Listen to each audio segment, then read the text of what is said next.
So we are all set. We solved the last technical issues. Welcome everyone. This is the second session on our special seminar series on the impact of the war in Ukraine on the process of European integration and on politics in Europe in general. It is the second session out of 7 that we have planned in this series.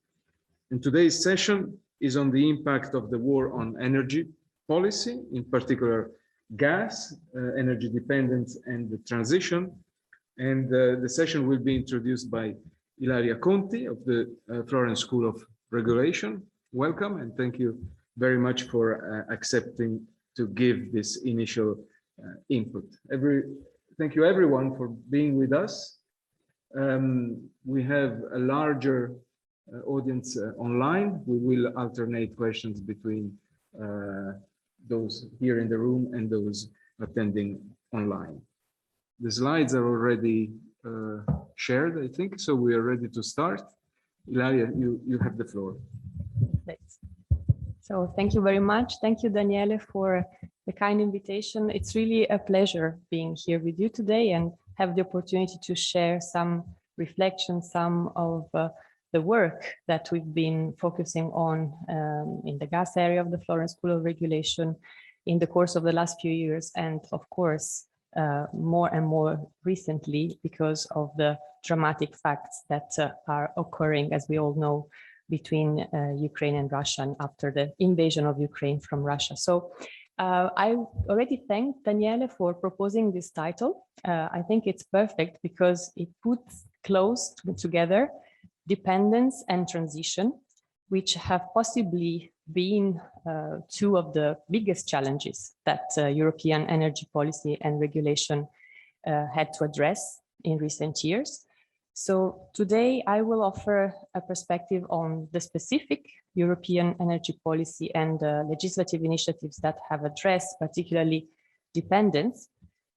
And we will see also with the discussion later on how these initiatives have taken into account or will be taken into account also the other important challenge, which is the energy transition and the path towards an energy system which is decarbonized and greener, let's say. But speaking about the outline, we will have to make a couple of steps back to see how energy dependence has been or has not been to be discussed sufficiently in the regulatory initiatives by the European Commission in recent years.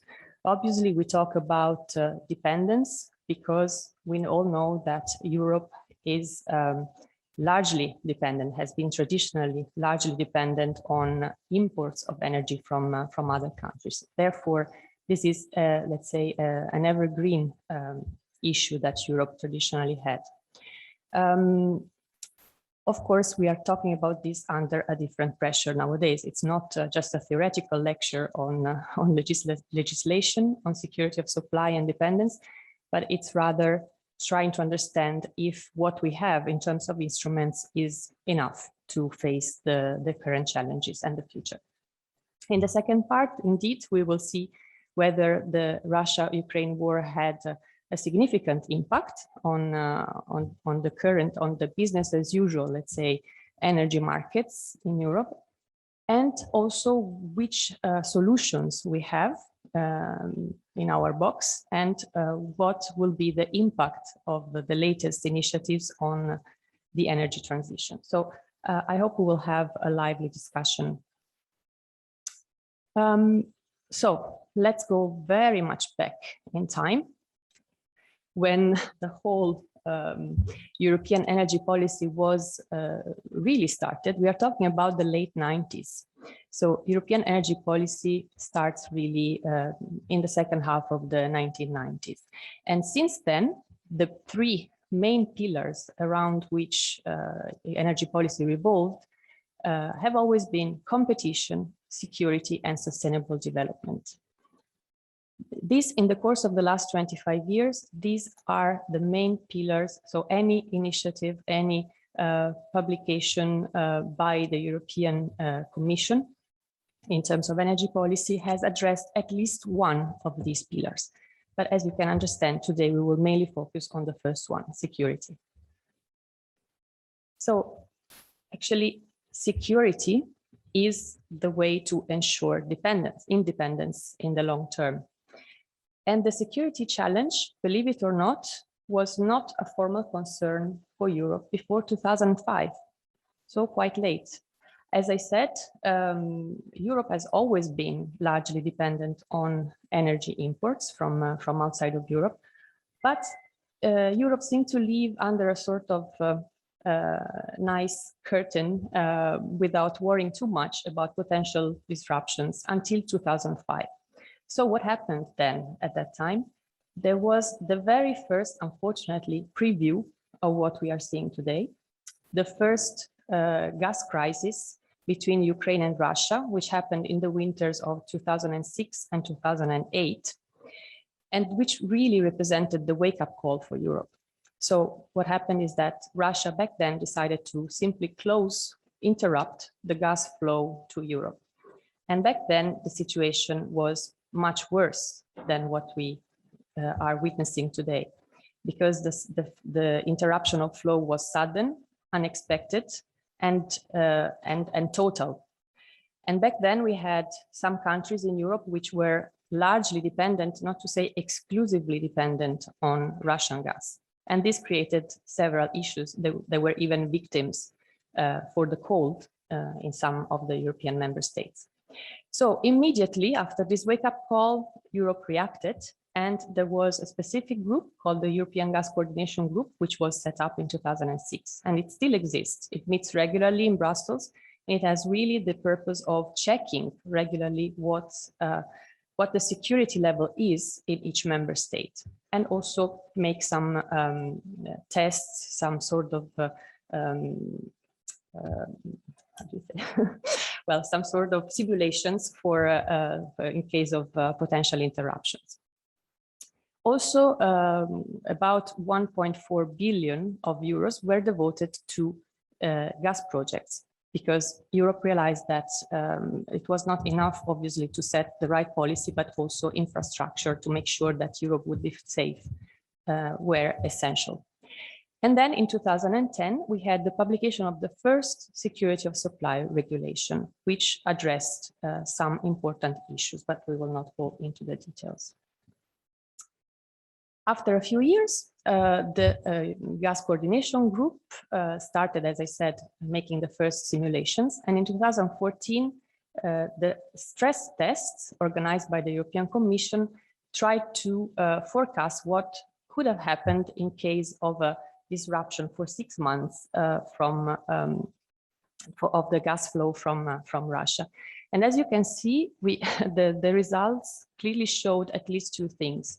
First, that there are some countries that in general would have been more impacted and others much less. So the gray ones basically would have almost no impact or very manageable impact. And second, very importantly, it showed that in a case of a cooperative scenario, meaning a scenario where member states cooperate and are able to share the gas reserves and flows that get to the internal territory with other countries, with neighboring countries, the general situation would be much more manageable, and only few countries would have been severely impacted. Typically in the cooperative scenario here, we can see only Finland. And as I said, the situation has changed. We are talking 2014, so the results of the stress test would be different today. But what is important is that after this awareness,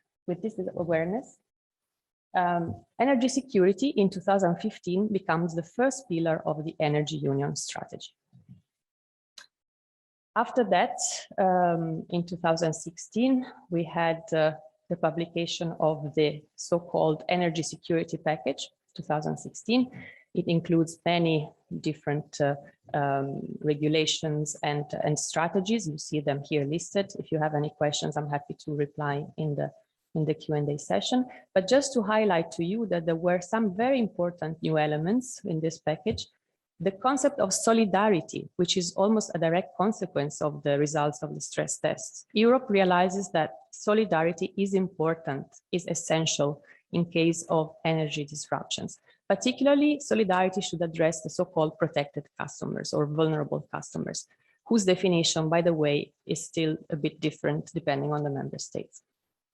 Also, in the energy security package, there is a strong focus on the external dimension. So it's important to keep sort of energy diplomacy relations with other countries, with many countries, as many as possible, to be, let's say, to have a diversified strategy. And also, as a sort of spin-off of the solidarity principle, cooperation is important at regional dimension. So it's the end of each member state just looks by itself, looks for itself. It's the start of a new philosophy, if we want to, of a new strategy, which encourages member states to cooperate substantially in terms as to be better prepared in case of possible disruptions. Of course, again, here would be a too big digression, but of course, this solidarity is not expected to be spontaneous. It is a solidarity which has to be carefully established, pre-agreed, and also compensated for. But at least the fact that there is a strong invitation to cooperate, I think this is something that it's the first time we saw in regulation, in energy regulation. Also, notification of long-term contracts for those who are passionate about long-term contracts. I often get questions about this. With this package, there is an obligation for companies to notify contracts, supply contracts of gas that last longer than 1 year.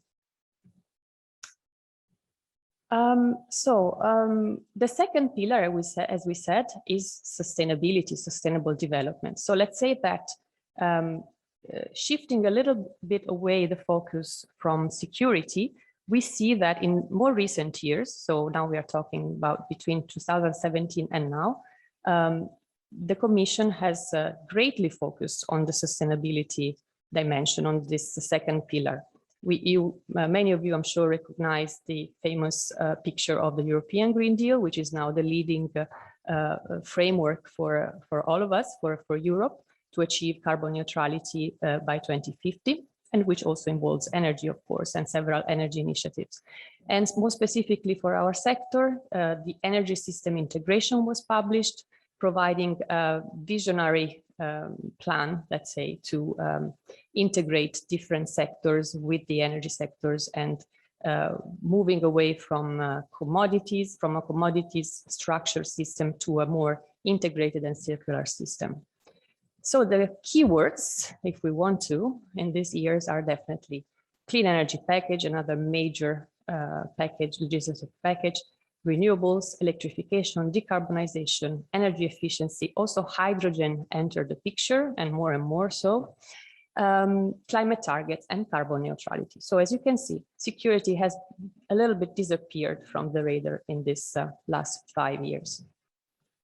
And then we get to the recent past.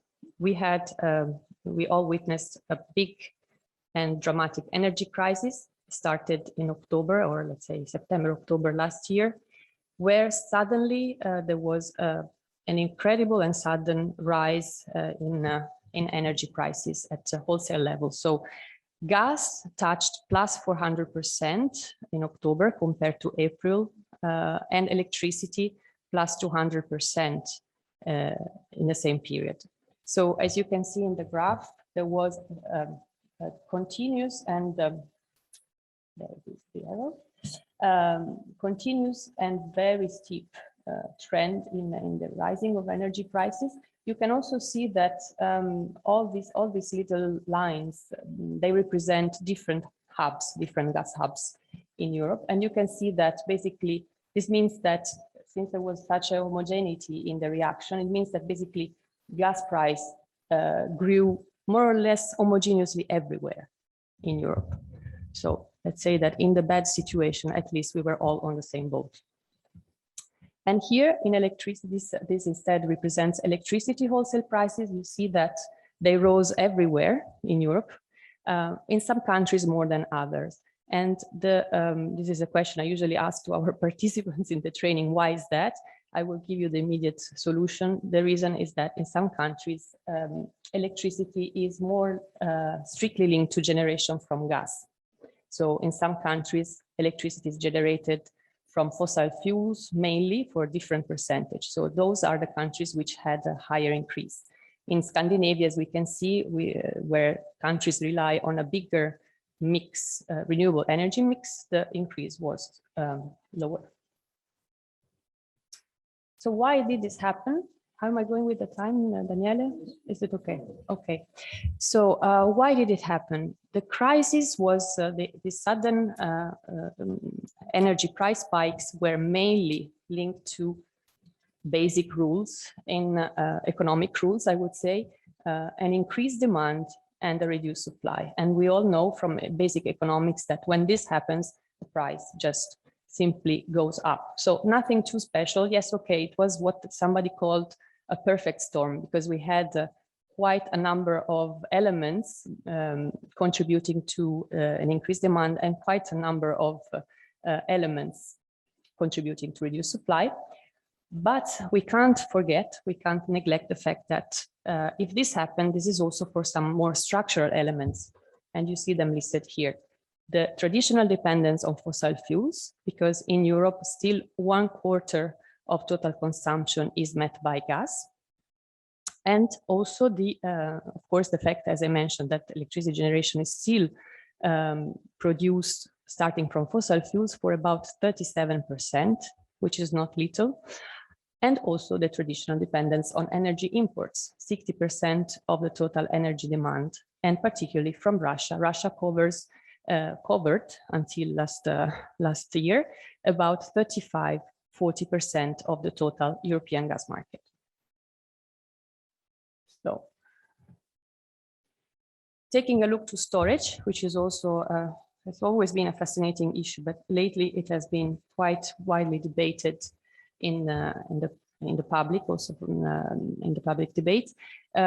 Storage. Gas storage is an important instrument providing security of supply, but as you can see in the map, it's not evenly distributed in Europe. There are some countries which have larger storage reserves.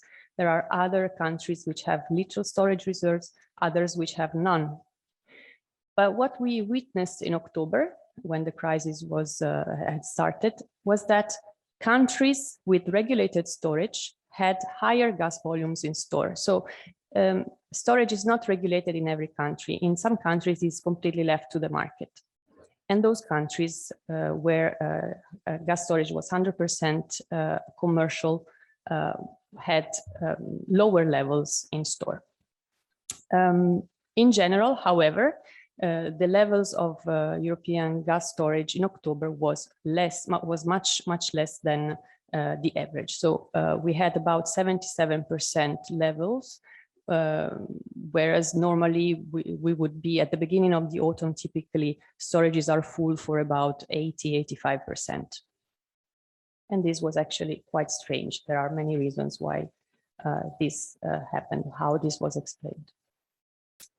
What did Europe do? Already in October, when the crisis had just started, there was an immediate reaction. The European Commission published the so-called toolbox to mitigate these high energy prices. And there were immediate, like short-term measures, which could really relieve and actually manage to relieve in some cases the pressure on consumers and also on the industry for these high prices. Of course, these were all targeted measures to vulnerable consumers, to specific categories, and by nature meant to be temporary. But there were also some long-term measures, which here they were just basically listed as potential options to mitigate the crisis. But we will see that particularly some of them were more deeply addressed, and they're still in some cases on the table right now. I'm talking in particular about the security of supply regulation and the new rules addressing storage. So the impact of Russia, of the Ukraine-Russia conflict, which just started right after, well, let's say we all know that it started in February, but as I said, when it started, the situation in terms of high energy prices was already dramatic. So what was the impact of the conflict? Well, it severely exacerbated the whole situation, particularly in terms of volatility of gas prices and in terms of volumes. So while there were regular deliveries of gas linked to the long-term contracts that different countries have in place, until recently, these deliveries have been really regular. And we are also at the end of the cold season, which has a really big impact. If we were right now in January or February, potentially prices would be much, much higher because of the uncertainty towards the future and the potential cold spells that we could see. But now we are at the end of the cold season, so we can afford to be more relaxed about the gas price.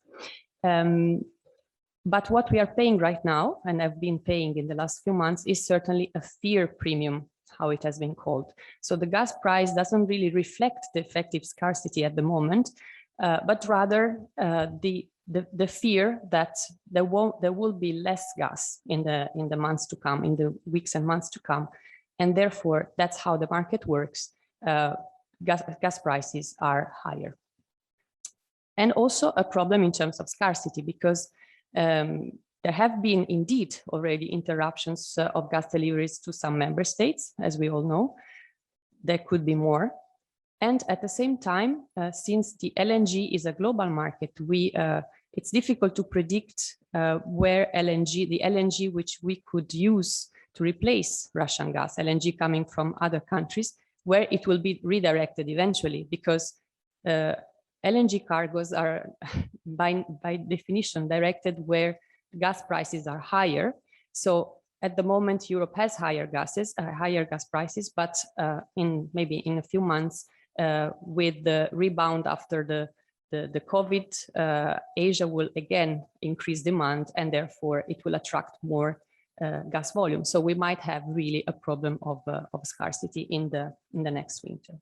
And again, storages are still lower than average. You see this graph here.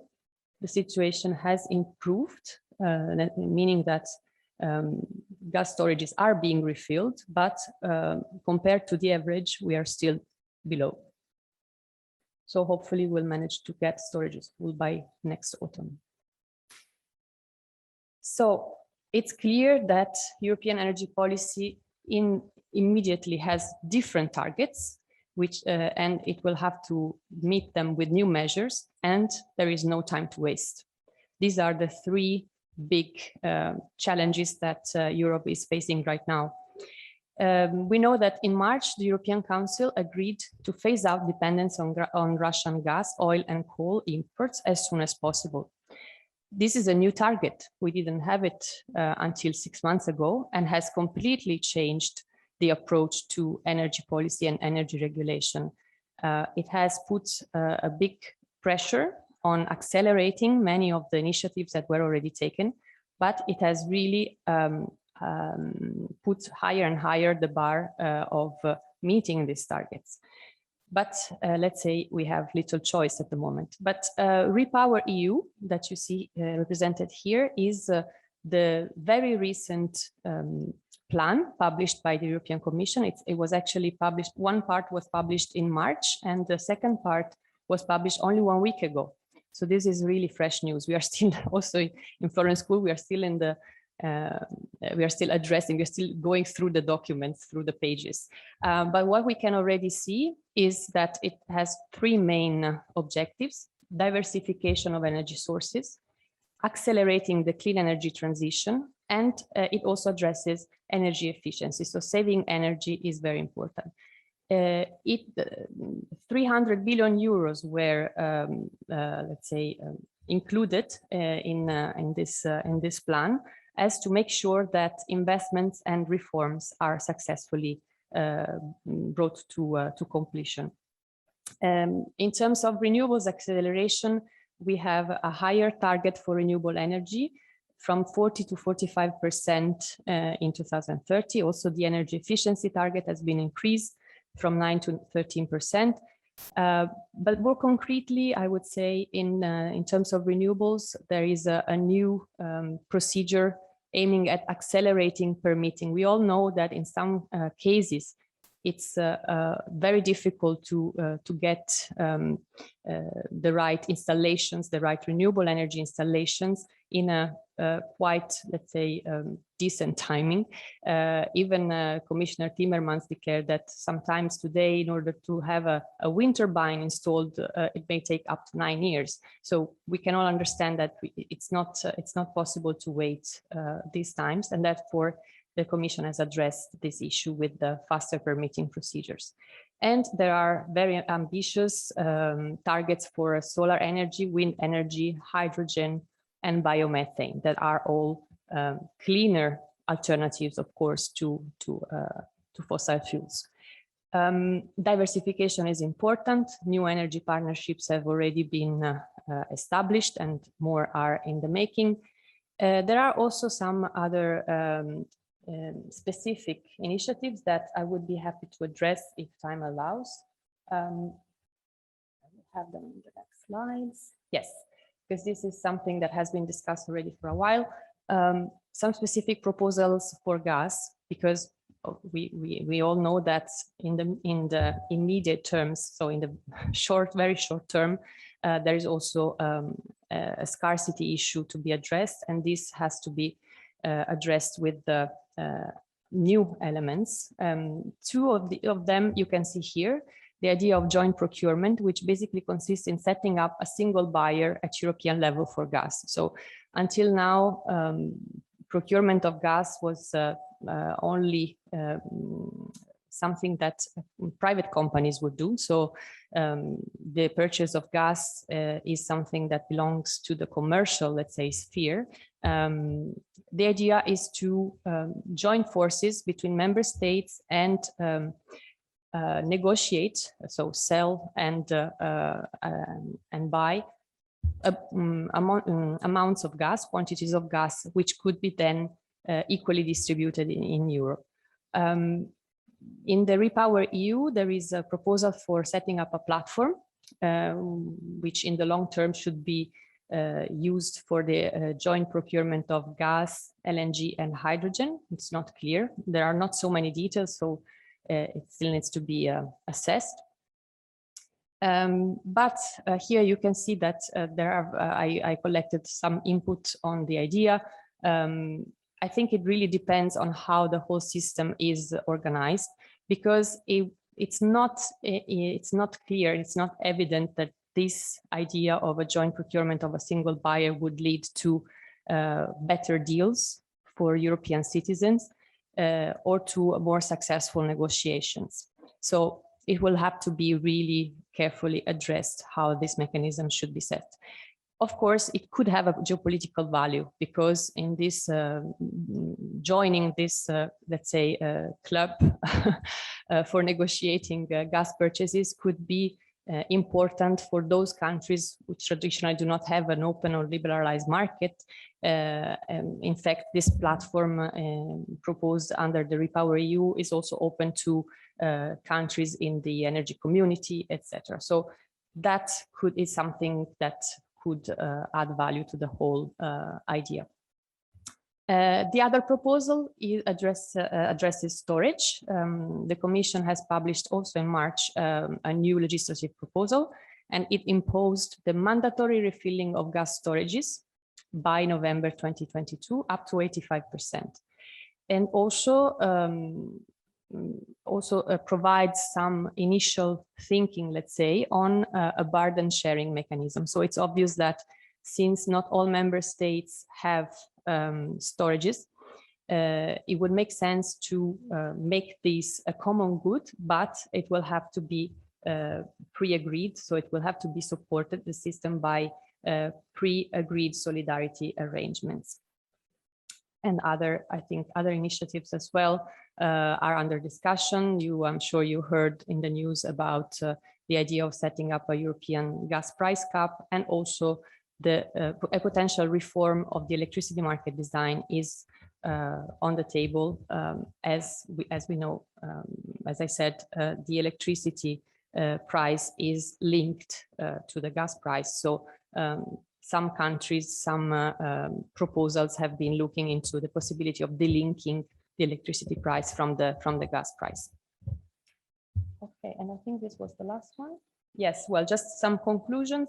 The rise in the energy prices initially was a little more, nothing more than the predictable reaction of the gas market to a global situation of scarcity. So nothing more than this.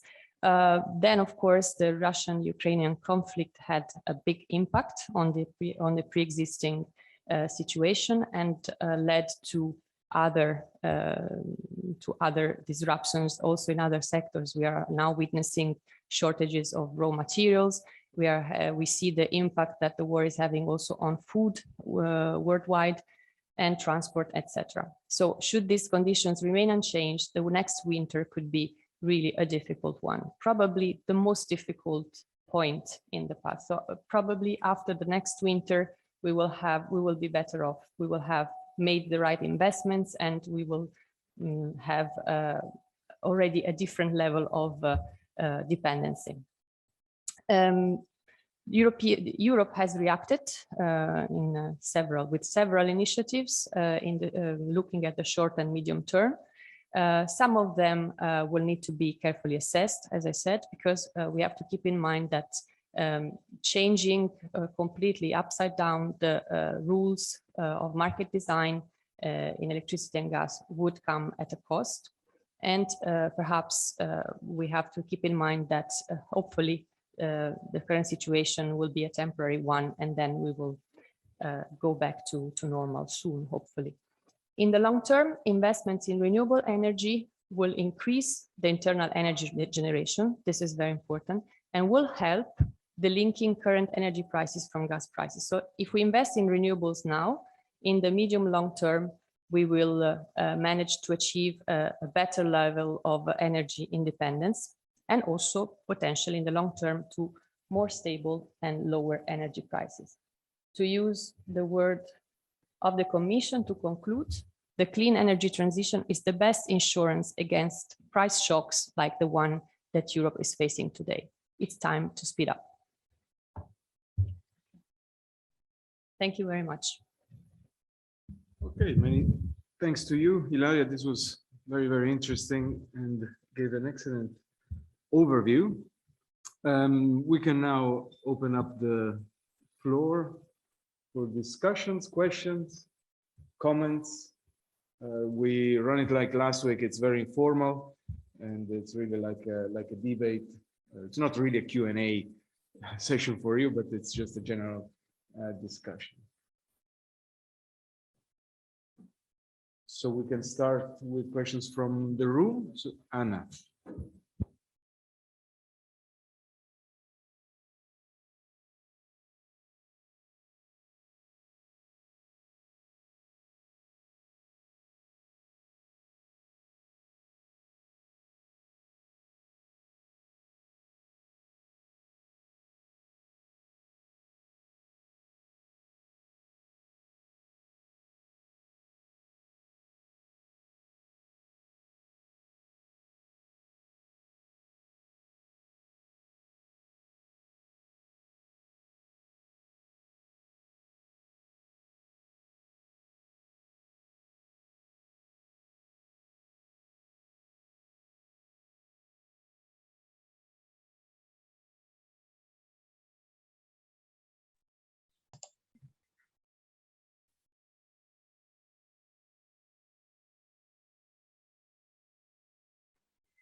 Sorry, I didn't get your last verb. How they were?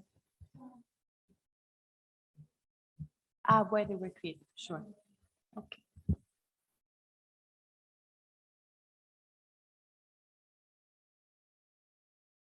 If it's connected, maybe it makes sense to go for. So it's connected to presentation, but really to maybe it's slightly different to the previous questions. So the first question is really short. Is the European Union really determined to phase out the Russian, like dependency on Russian fossil fuels? Because I think based on the announcement from Viktor Orban this week, I'm not so sure, and it's just 2 months after the Versailles Declaration. And the second one, building upon Ilaria's experience in the trading. So I've heard some statements coming from the US that there is a need for more scrutiny in terms of like the energy commodities trading and the impact of the different trading companies that could have like potential impact on rising artificially the prices. We don't know that much about companies like Vitol. It's not debated in the public discourse. So I was just wondering what about your opinion on that? Thank you. Okay, maybe you would like to react. All very good questions already. Some challenging. Very good. So. Yes, you are absolutely right. The Eastern member states were in a more difficult situation already in 2014. As a result of the stress tests, we all saw that some countries were definitely in a much worse situation than others. And I would say still nowadays it's the case. Of course, the impact, as I said, would change. But there is no doubt that, again, it would be the member states in Central and Eastern Europe to be the most severely affected by this gas disruption from Russia. Of course, we are considering gas flows from Russia, and traditionally, there is an historical reason for this. In Europe, the gas supply has always been monodirectional. So for years and years, for decades, Europe was just absorbing the gas flow coming from east, so from Russia. There were no big alternatives. Some pipelines, yes, connecting Europe to Northern Africa, to some countries, to Libya, to Algeria, etc. But the most of it, of our supply, as we have seen, traditionally came from Russia. Now, after the famous wake-up call that I mentioned in my presentation, there was at least the attempt to immediately address this problem, to try and reverse at least, or to mitigate this structural problem, let's say.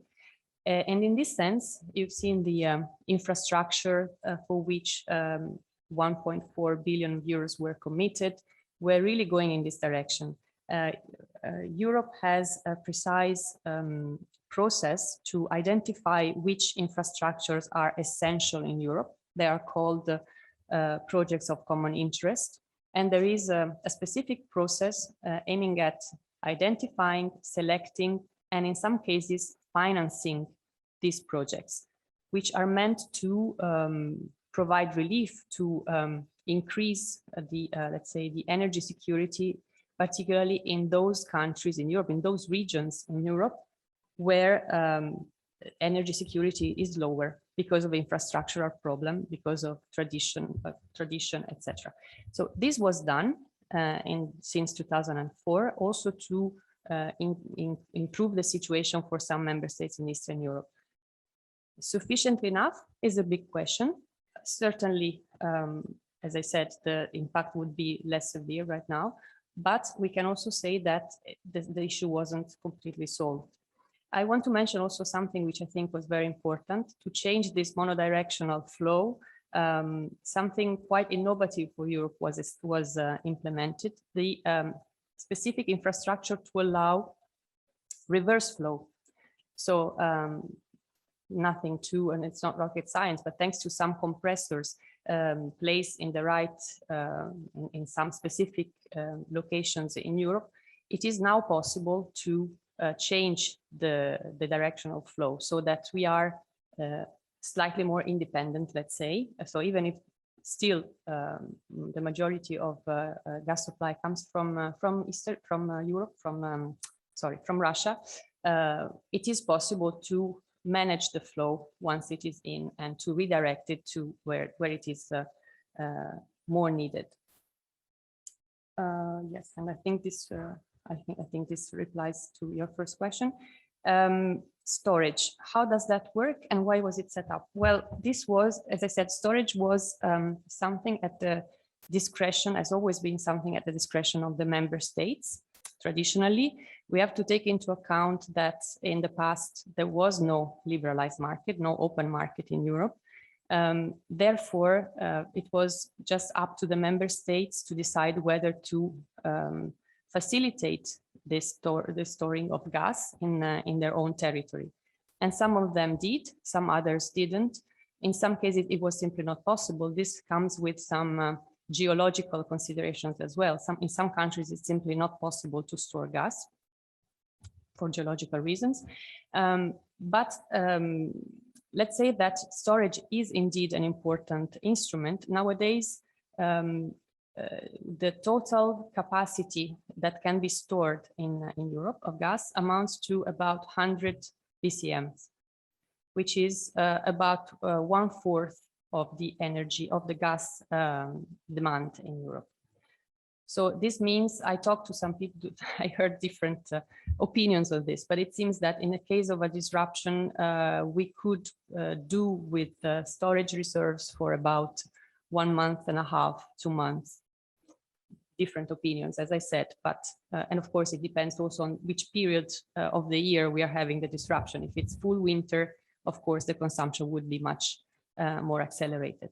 But let's say that it's good to have storage reserves, and that's why the European Commission has insisted in trying to find the right measures to ensure that gas storages are full at the beginning of next autumn, and potentially also in the next years until this crisis lasts.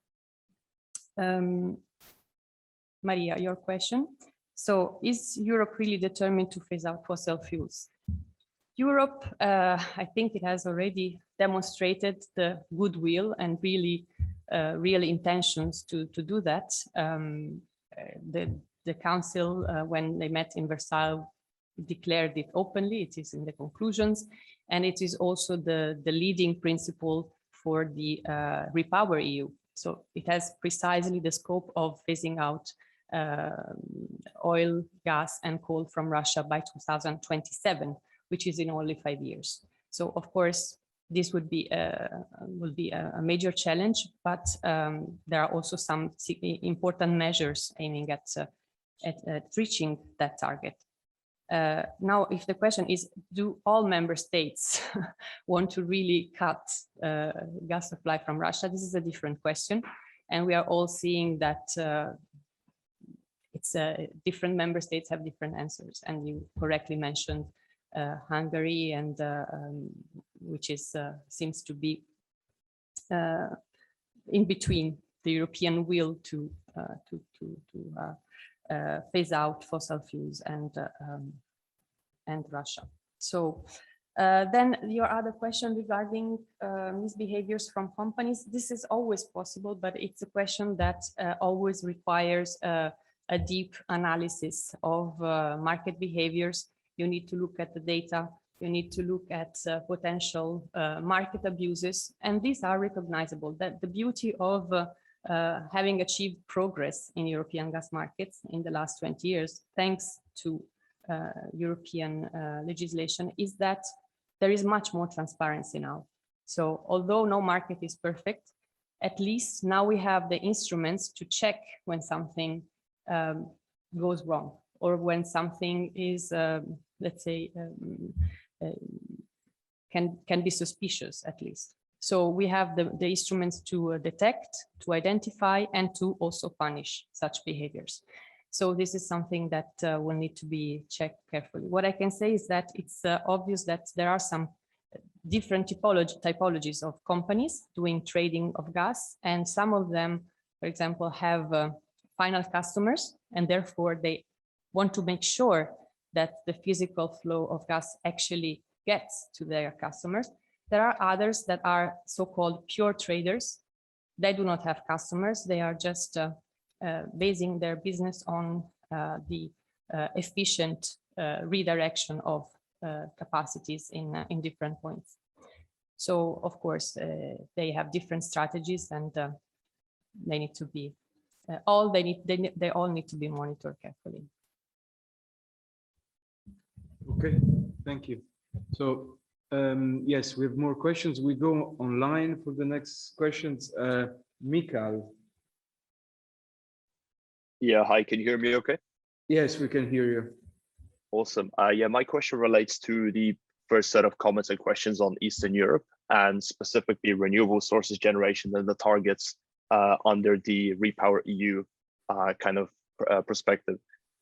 So the way that I see it is that it's not necessarily the target that helps us achieve higher energy generation from renewables, but the actual policymakers who are determined to achieve it. And I was wondering, in relation to Central and Eastern European countries like Poland, how does RePower EU actually help us achieve this high generation when there is little determination in countries like Poland amongst leading conservative policymakers to meet these targets? This is maybe based on the different focus and notion they have of energy security revolving more around economic nationalism, by building their own energy infrastructure as they have been, as Poland has been over the past 7 years, to via, for example, the Baltic pipeline, import different natural gas, as well as prospects for LNG. Yeah.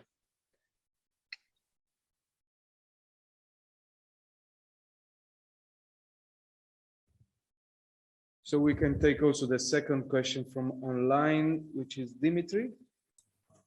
Buongiorno, grazie. Buongiorno. My question would be quite familiar to everyone here. First of all, I would like to thank you for this extremely informative presentation by Signora Conti. My question is based on the new possible dependence from the USA LNG instead of Russian gas sources.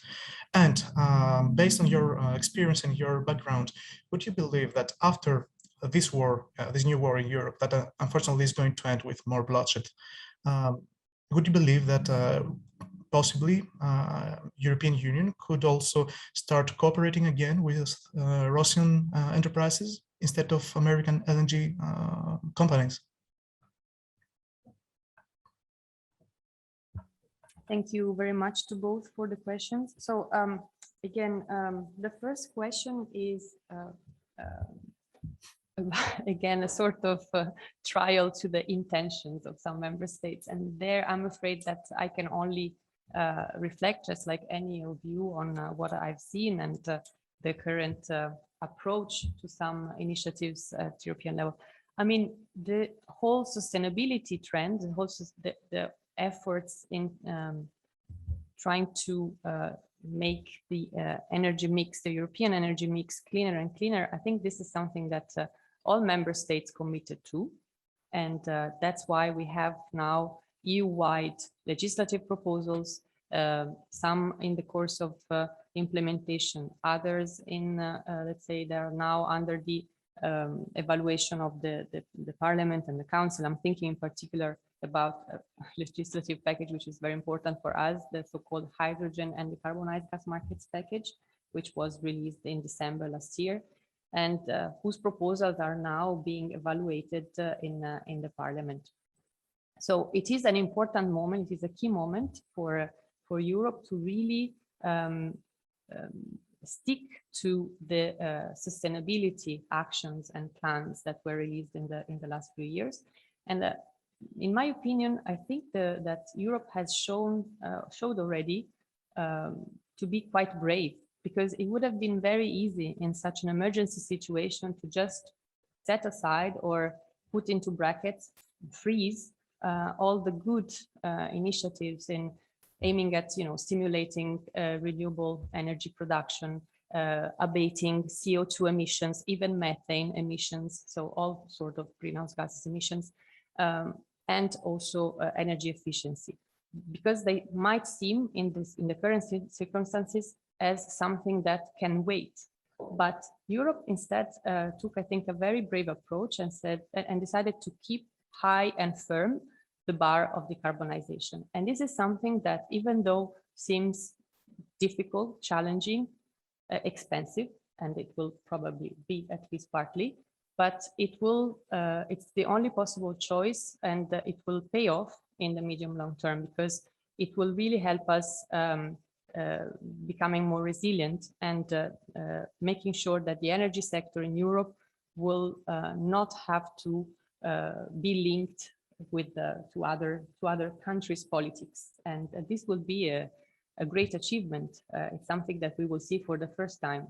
It hasn't been the case for the last 40 years. So I hope that all the member states really show solidarity in this sense. Solidarity is not just a word. It's something that it's very important in the current situation and for the immediate future. So yes, that's my hope, Michael. I can't say more than that. And second question regarding new dependence from LNG. Well, I'm not sure we can really talk about dependence from LNG, thankfully, because LNG works under different conditions, under these different circumstances. The most beautiful thing is that that the flow of LNG is not linked to infrastructure, different from pipelines. The gas we would receive from Russia would run and would flow through a very complex system of pipelines, which really represent the backbone of our gas markets at the moment. LNG is free from this. So LNG is liquefied natural gas. It is put on ships, and these ships can virtually go everywhere in the world. Obviously, as it has developed lately in the last 5 to 10 years into a global market, it now has its own demand and supply rules. And also the gas price formation for LNG follows different rules. It takes into account different elements. And being a global market, it means that, as I said, LNG, it can be redirected, and it will be redirected where it makes more commercial sense.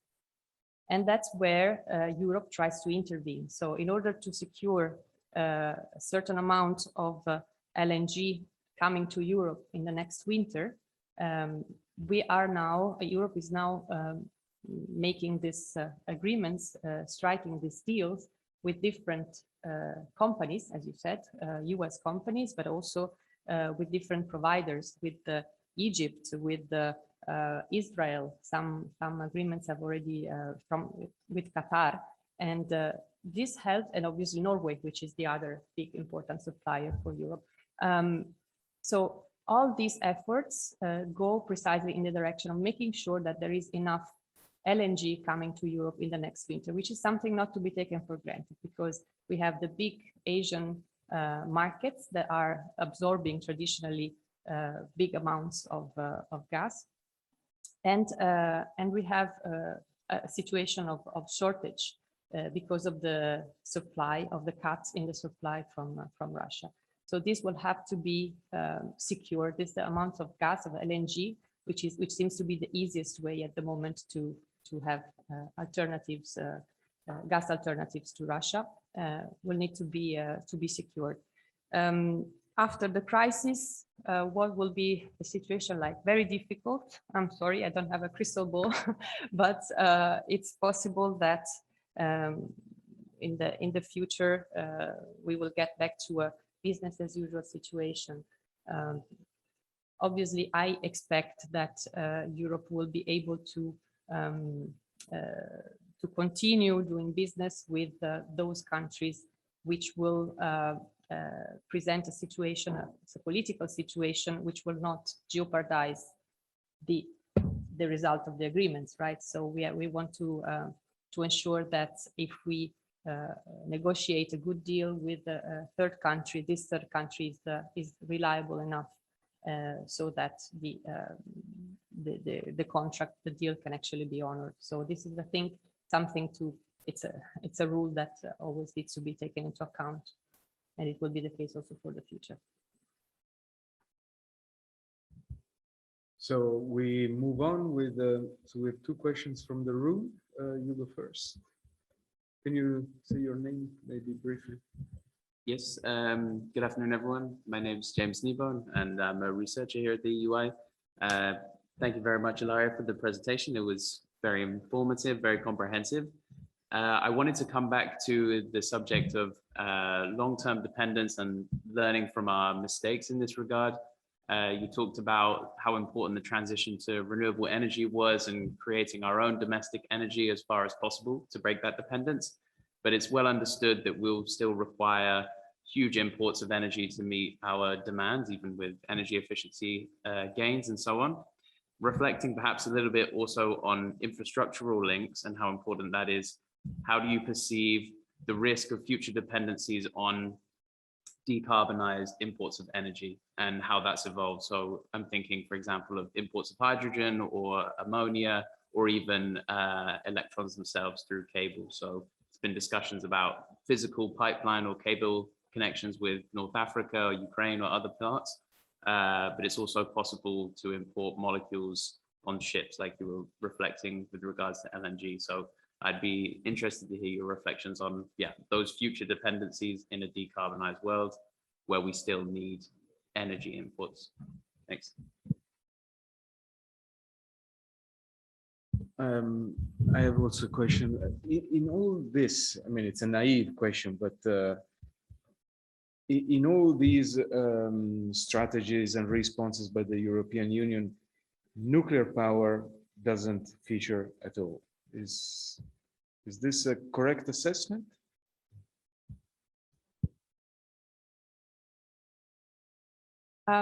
So I will answer James's question first. So again, dependence on imports from other countries. It's a question that will always be valid. Europe is not lucky in terms of energy sources. We have renewable energy. We have wind, we have solar, and as I said, we are going to invest and really rely on this more and more. But on the other hand, we have also big demand, like a quite important demand to be met. So as you know very well, looking at hydrogen, which is now one of the other instruments or one of the next bets, let's say, that Europe is making.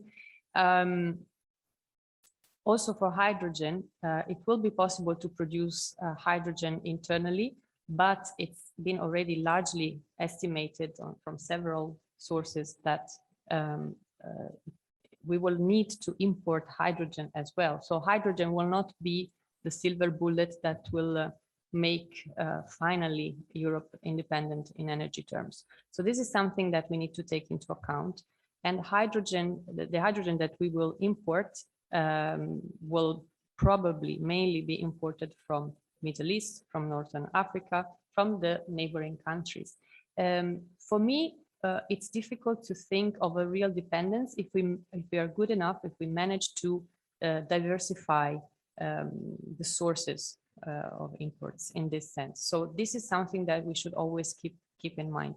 But I think now we learned the lesson somehow, and even in the case of storage, they are currently debated some additional restrictions. For example, now Europe understood that even if we have being storage so important, it's also important to make sure that the gas stored in Europe is not owned by the same company, for large quantities.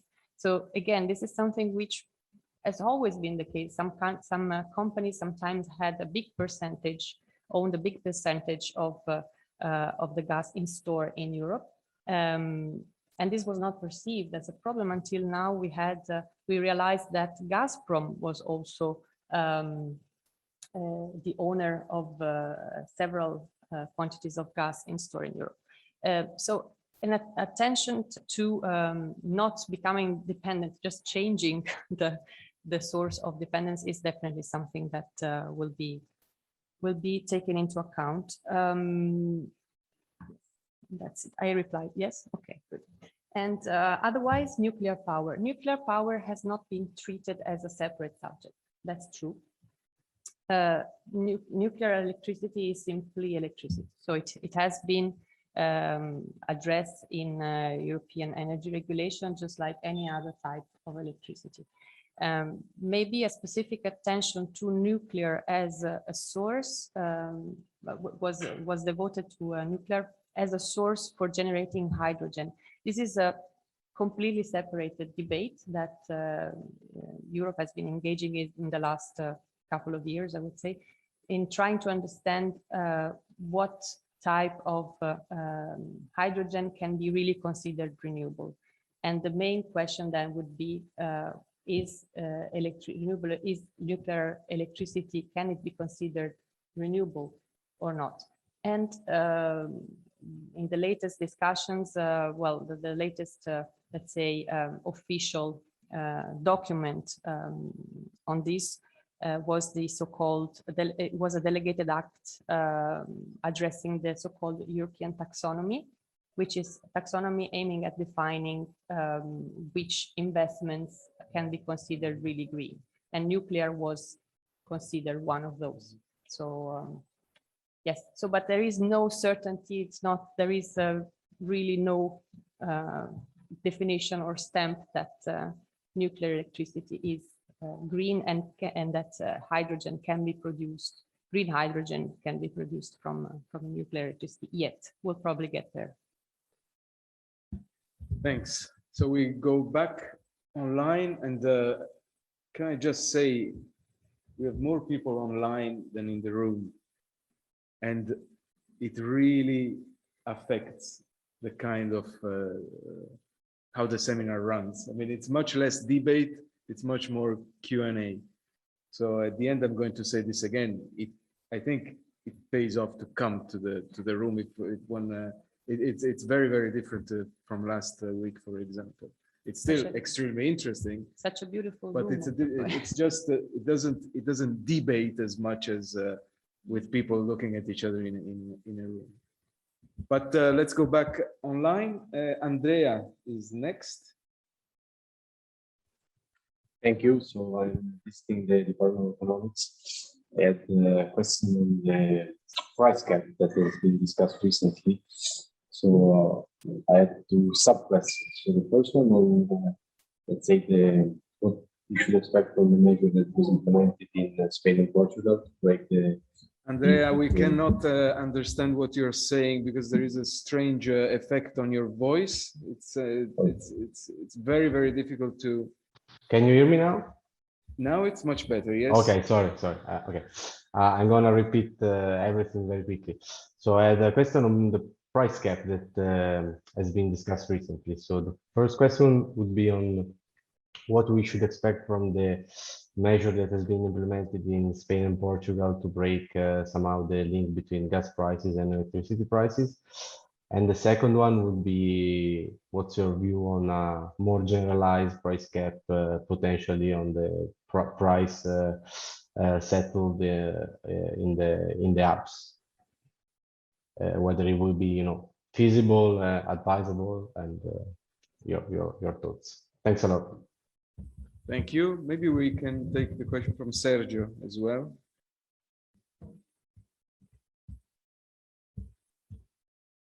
Sergio? No. Maybe. Better if you answer the question first, because we would move to a slide. No, we can't hear you. Maybe you can place your microphone differently and try again. Can you hear me now? Yes. Well, okay, I'll make my comment. So I'll try to bring some debate into the room.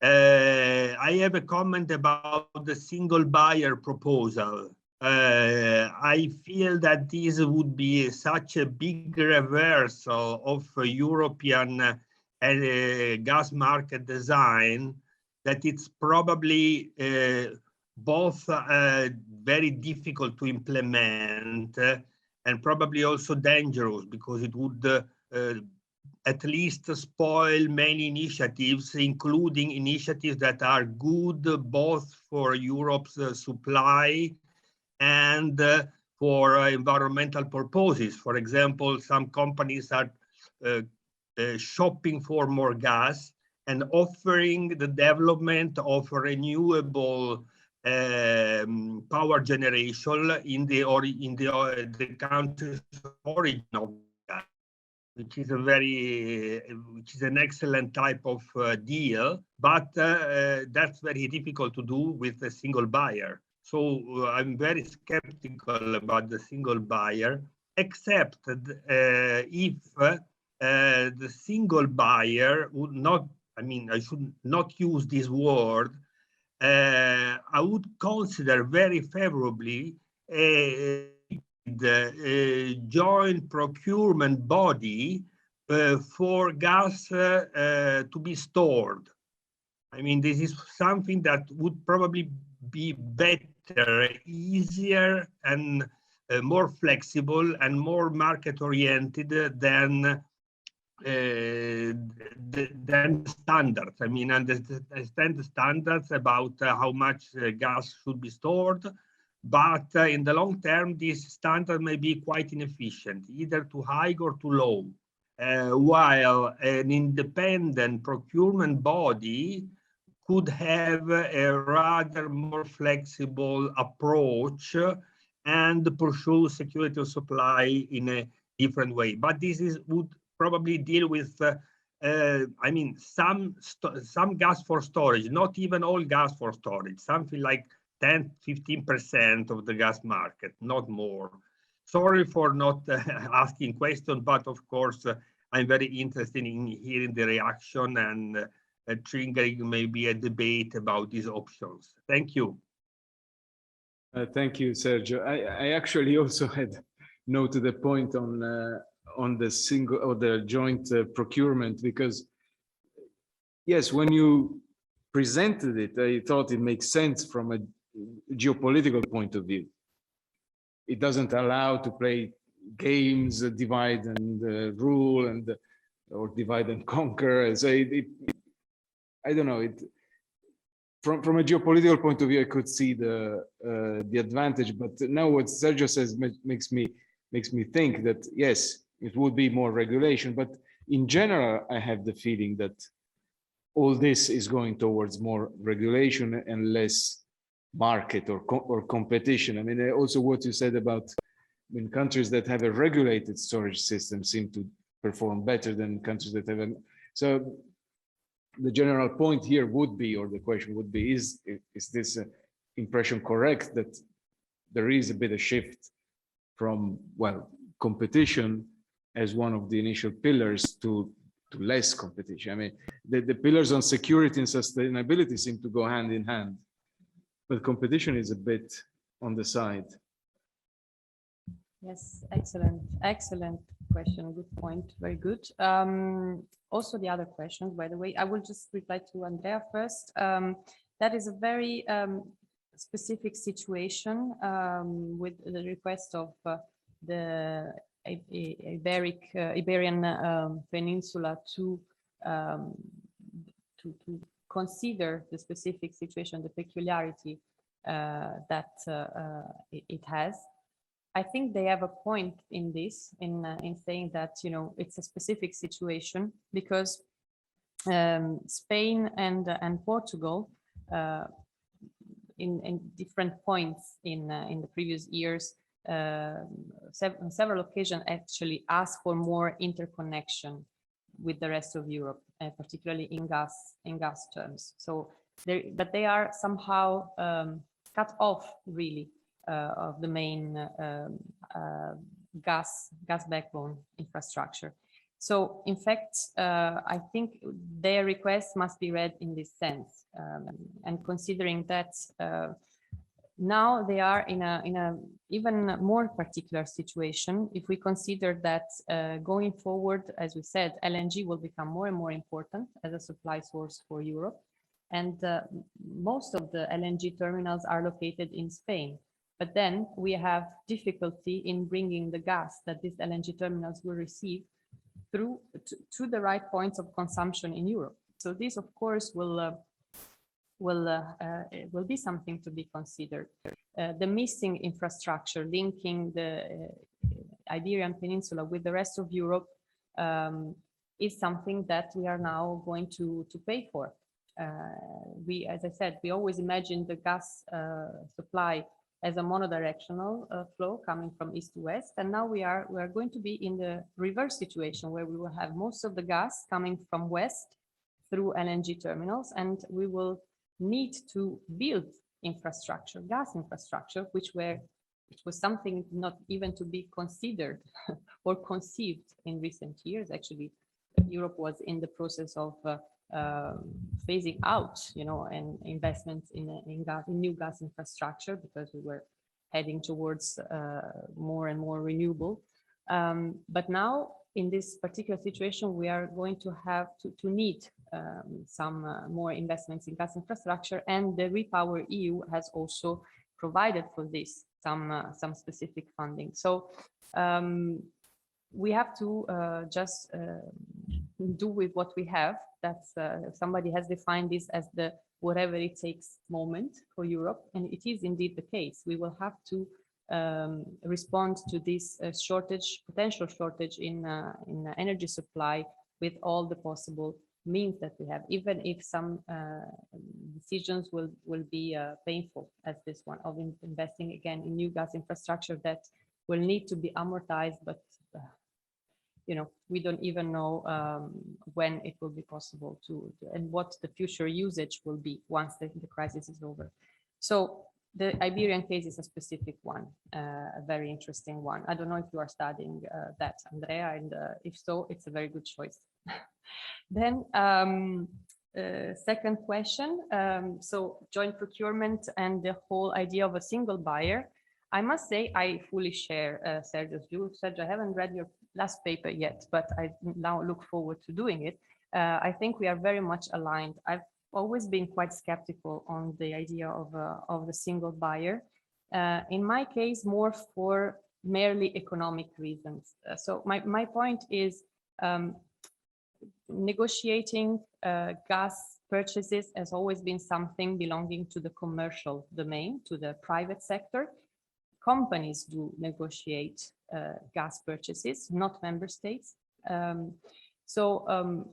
As Daniele also mentioned, several efforts were made in the past to make sure that to break these monopolistic structures where we used to have, every member state used to have one big national champion for gas and for electricity, and they were very much linked with the government.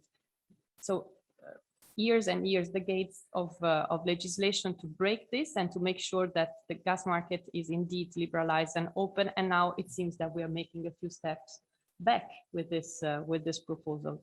I agree on the geopolitical dimension. The benefits which could only be, I think, in terms of ensuring that some countries feel more part of Europe in joining this coalition, rather than being left aside to just solve their own energy supply issues independently. But that's really the only benefit that I would see, because in commercial terms, there's honestly no big incentive for a third country, be it Norway rather than Qatar or US, in offering a better deal to a coalition of member states, rather than just negotiating directly with the companies in those member states.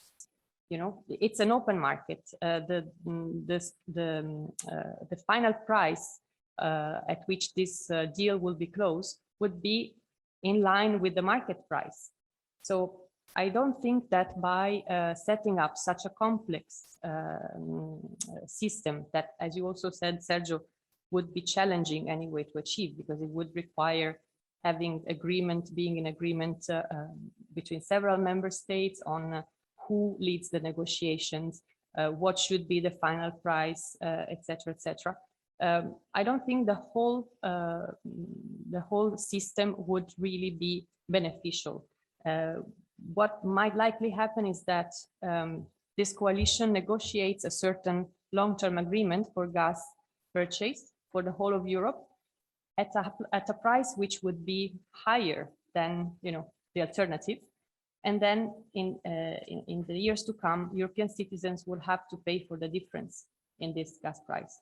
So I also see it as a more counterproductive proposal than a beneficial one.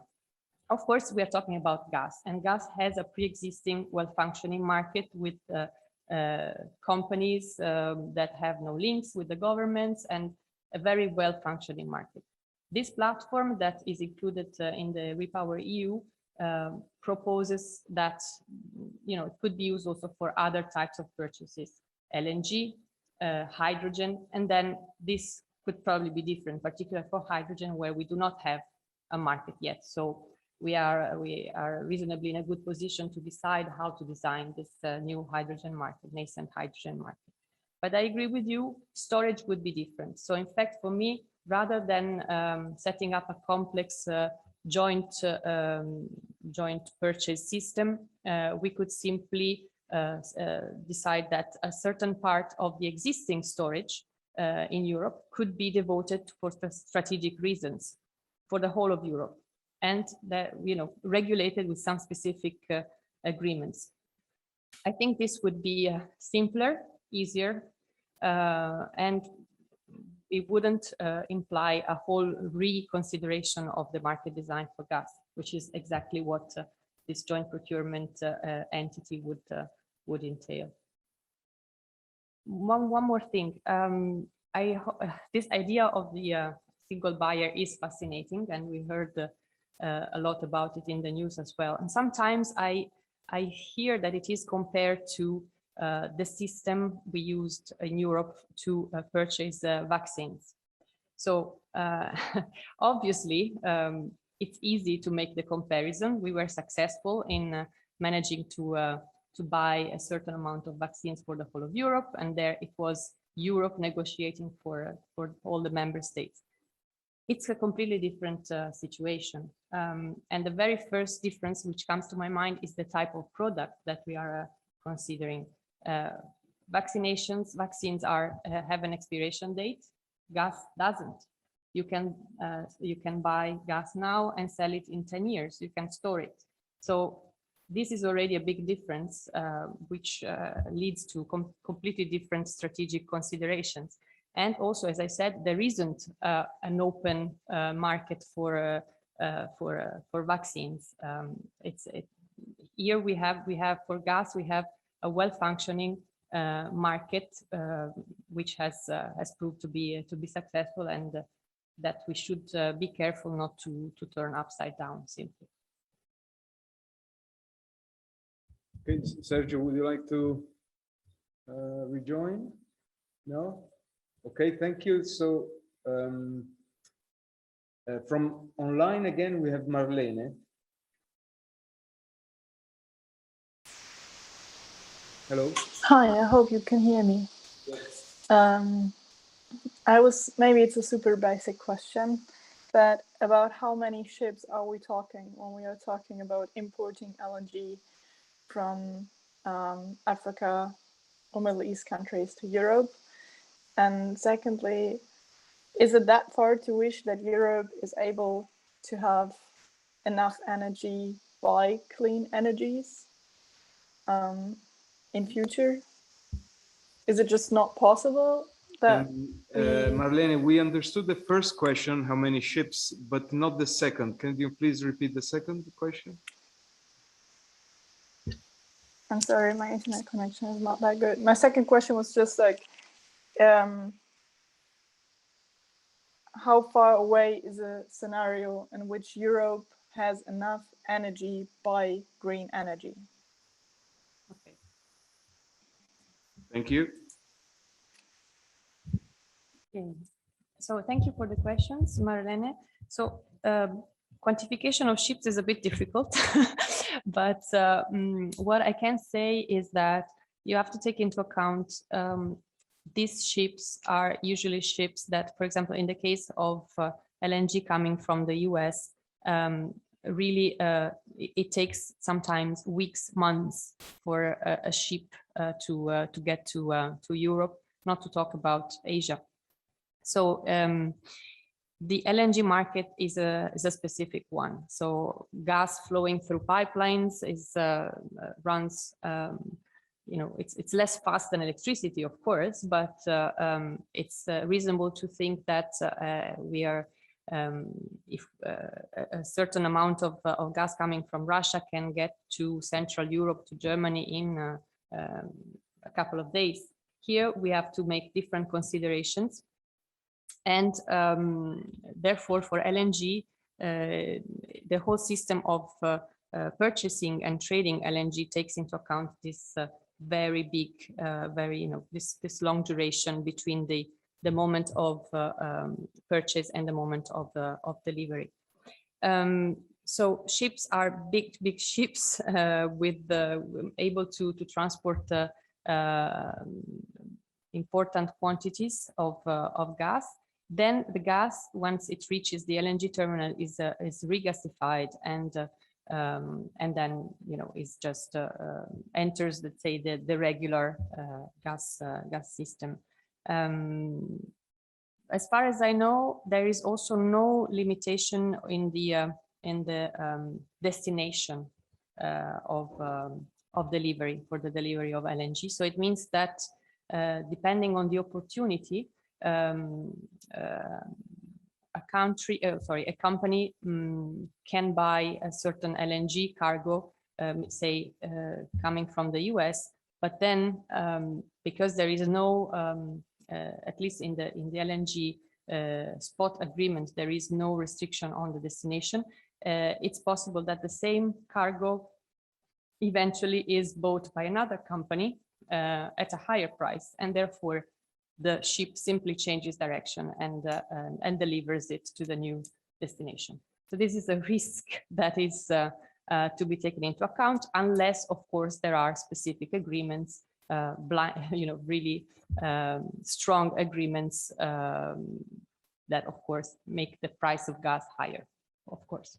So Europe is negotiating several agreements like that, and I know that some ships are already coming from the US and are already at least purchased. There is an agreement for delivery in the autumn, and also from other countries in Northern Africa and Middle East. That's it. And about how far we are from green energy sufficiency? Sure, the second question. So green energy sufficiency. At the moment, let's say the amount of electricity generation from renewable sources has greatly increased in the last years. We were talking about really small quantities, whereas I think now I haven't checked really at the renewable electricity, not really my field, but I think it covers approximately 1/4 of energy consumption in Europe. The big difficulty, the big problem with the renewable electricity is that it can't be stored, because if we had solved that, then we would have no problem anymore. So with some small exception, sure, renewable electricity can be stored in batteries, but we are talking about small amounts and for a limited time as well. The problem of renewable electricity is precisely that. So even to the point that we have curtailment of renewable electricity. So sometimes when there is electricity from renewable sources being produced in excess, the network cannot absorb it, and we simply have to just throw it away, curtail it. And it's really something, for example, this is one of the issue that the idea of producing hydrogen with that electricity addressed. So the idea, how it started with the idea of electrolyzers producing hydrogen from renewable electricity, it precisely started from this consideration. It's really a pity to throw away this clean electricity. Let's try to make something with it and produce renewable hydrogen. So I think to make a forecast, it will be it will still take a while to get to full independence thanks to renewable electricity. But it's also true that this target, it feels like this target is now closer after all these initiatives aiming at doubling solar panels and hydrogen and biomethane. So I would say that if Europe plans to cut fossil fuels imports by 2027, then probably towards the end of the 30s, we could be in a very good situation. Okay, thank you. So to conclude, thinking about this area, would you say because of the crisis, we have more Europe, less Europe, same amount of Europe? Well, I think we were all positively surprised in seeing how Europe has reacted. I would say how united the response was to this invasion of Ukraine from Russia. We witnessed several solidarity initiatives, and we had the impression that Europe, in this sense, particularly in the person of Ursula von der Leyen, we could really speak with one voice. Of course, as we mentioned, there are some specific cases, but I would say, in principles, if I have to all considered, I think we have more Europe in this case, and the initiatives in the energy sector were even accelerated, as I said, even initiatives not only aiming at solving the emergency situation, but also looking, behind this difficult period and paving the way for further progress. All right. So it's almost 2 p.m. and the seminar comes to an end. Thank you very much again, Ilaria. It was really very engaging, very stimulating, very informative. And you gave a lot of answers to very broad, but also specific questions that for those who are not from this field simply don't know. So thank you very much. I think we were also able to link it to Europe, to the process of European integration, European policy making. So this is the goal of the series of seminars. And thank you everyone for participating and your questions. We reconvene next week. So exactly in a week's time, we will be next door in Sala Europa, and we will have a session on party politics and European identity. And we will have the same questions. Is this leading to more Europe or less Europe or the same amount of Europe? The speakers will be Lisbeth Huge, Gary Marks, and Hans-Peter Krisi, and they will be presenting some data based on surveys. Thank you very much. Have a good week and goodbye. Thank you for organizing. Thanks a lot.